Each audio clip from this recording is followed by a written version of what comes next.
The Ghost and the Beans, a Zen story. In a dimly lit bedroom, a devoted wife lies on her deathbed, her face pale and weak from illness.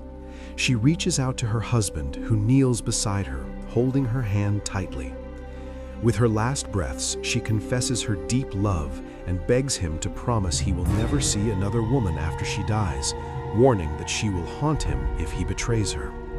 The husband, heartbroken, nods in agreement, his eyes filled with tears.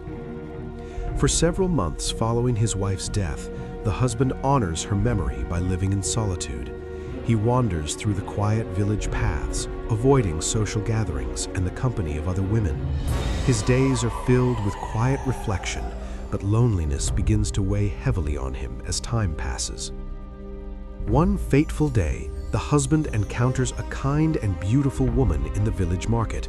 Their eyes meet, and soon they begin talking, sharing stories and laughter.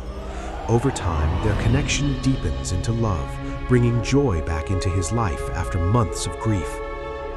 On the night they become engaged to marry, the husband and his fiancée celebrate quietly, but as he retires to bed, the ghostly apparition of his former wife materializes in the room, her ethereal form glowing faintly.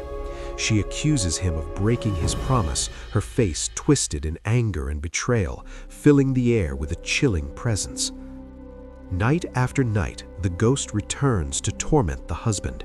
She recounts every detail of his day with his fiancée, repeating their conversations word for word, from tender whispers to mundane chats. The man huddles in his bed, wide-eyed and sleepless, as the ghost's voice echoes hauntingly around him. Desperate and sleep-deprived, the husband visits a wise Zen master in a serene temple near the village. He pours out his story, describing the clever ghost's omniscience.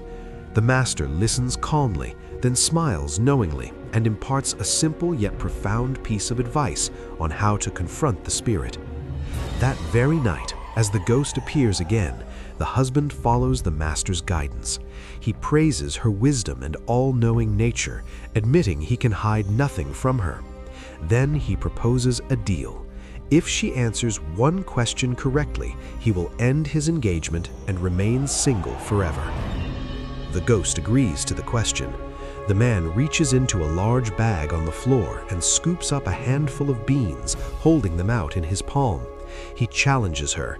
"Tell me exactly how many beans there are in my hand." The ghost pauses, unable to answer.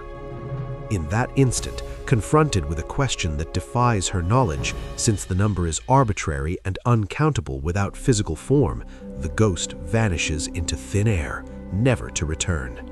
The man is finally free, his face lighting up with relief as peace returns to his life.